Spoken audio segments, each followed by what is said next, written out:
It is always entertaining to have a conversation with a good baseball man, a man that has been around the game for decades. Joe Maddon joining Chris Russo and I here on High Heat. And Joe, first and foremost, thanks for taking the time to be with us. But I want to talk to you about your book that is coming out, which has one of my favorite titles I've ever seen. Try Not to Suck in Life and Baseball, the Book of Joe. Tell me more about that. Yep. Yeah, I mean, first of all, great to see both of you. Whenever you do a book, which is the first time I've done this, they said, just wait, the title will come to you. So we just kept going back and forth with a bunch of different quote unquote Maddonisms. And eventually one day, Tommy Verducci just wrote to me and said, how about this? And we had already decided on the Try Not to Suck at Baseball and Life component of it, but then Tommy came up with the Book of Joe. And I didn't feel like it was too pretentious, and I kind of liked it. So it was an evolving exercise, but that's what they told me from the beginning. Wait, and it'll come to you. And I'm pretty pleased with it. Hey, there you go, Joe. October 11th, lots to do with that. I saw you on ESPN tonight about the shift. We'll ask you some thoughts there. But first, the Angels. I know, listen, you have, the Rays you left voluntarily. I mean, the Cubs, you were there a while, sort of a mutual thing. That, I know you were in a long losing streak, but probably you didn't see that coming. Was that a shock when they let you go a couple of months ago? Sure, it was. I was really concerned that they were going to come down on some of the coaches. So when Perry came to see me that day, I was actually relieved when it was about me and not the coaching staff. I think it's an excellent coaching staff. I like all of those guys, and I think they're really good at what they do. You're showing Shohei right now, the team itself, there's some really talented people there. We just could not seem to get it together. We hit a pretty tough losing streak right there. Some really difficult late inning losses. Our bullpen was struggling at that time. Whenever a bullpen struggles, that's what kind of happens. But when Perry talked to me, listen, we got, till this day, Perry and I are still, tight. I really like the guy a lot. That wasn't the problem. It was just the fact that he felt he had to do something. And being the manager, it had to be me. But like I said, in the long term, even in the short term, I was glad it was me and not my coaches. Joe, I want to ask you this because you were back in the day one of the analytical gurus for the Angels early in your tenure there. I know Tampa Bay, when you were the manager there, used it to a certain extent. There's a place in the game for analytics, but there's also a place in the game for that feel and knowing your player. Do you ever regret perhaps opening up Pandora's box with analytics? What is your take on it now?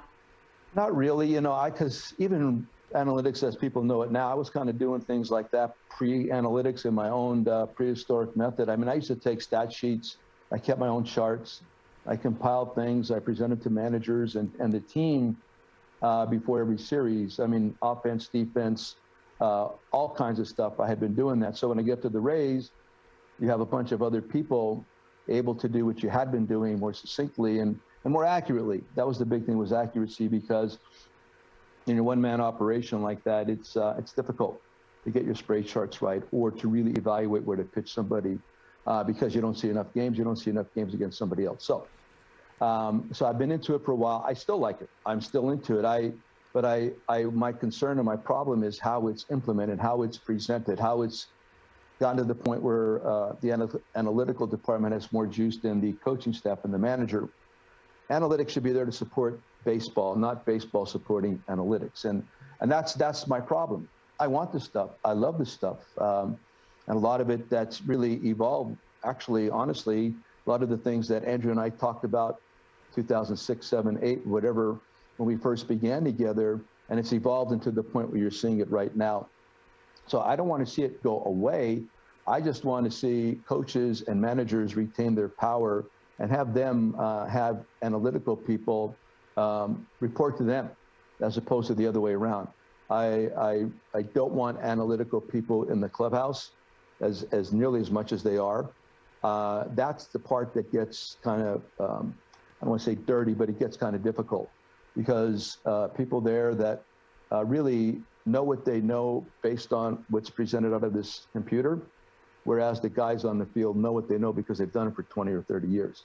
There's a balance to be achieved here, and I'm looking forward to, I hope I get to the point where I'm able to work for somebody that's really willing to balance both of these entities in a way that you get real baseball being played again, supplemented by analytics, but not driven by it. Yeah, excellent point, Joe. We all agree with you on that. And I saw you there on Sunday night. You made a great point about the shift. I don't like the idea that you're going to tell a manager or a coach in football, you don't tell Belichick how to use those 11 guys on defense. So I don't like it. You know, but I understand why. I just don't like it. But you made a great point. The idea now that we're going to make sure that the two infielders are on either side of the bag, and all of a sudden there's going to be a lot of Tony Gwynns and Rod Carews, that's not going to happen.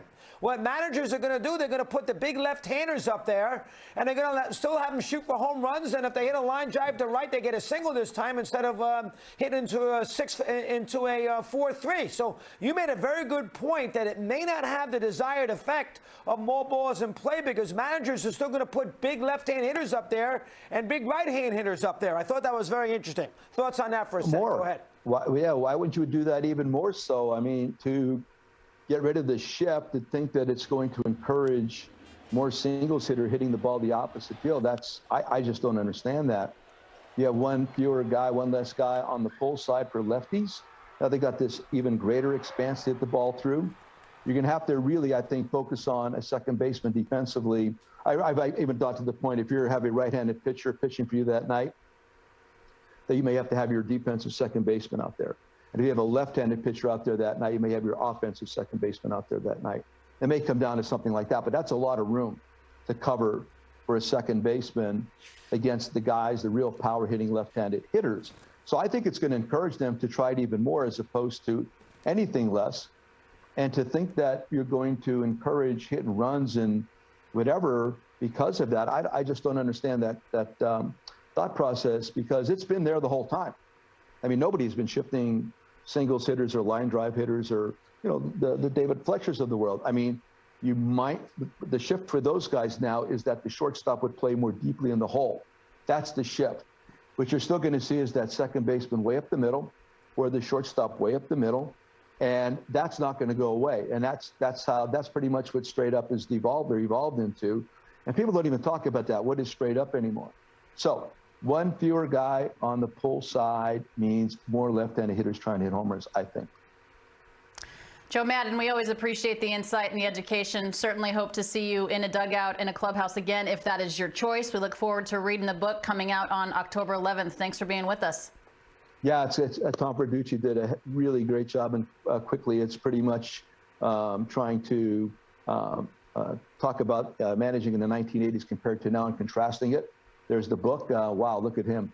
And, wow. and it's really well done. I'm telling you, Tommy did such a good job, and it really applies not only to sports or baseball, but to industry and corporations and companies as well. Thank you.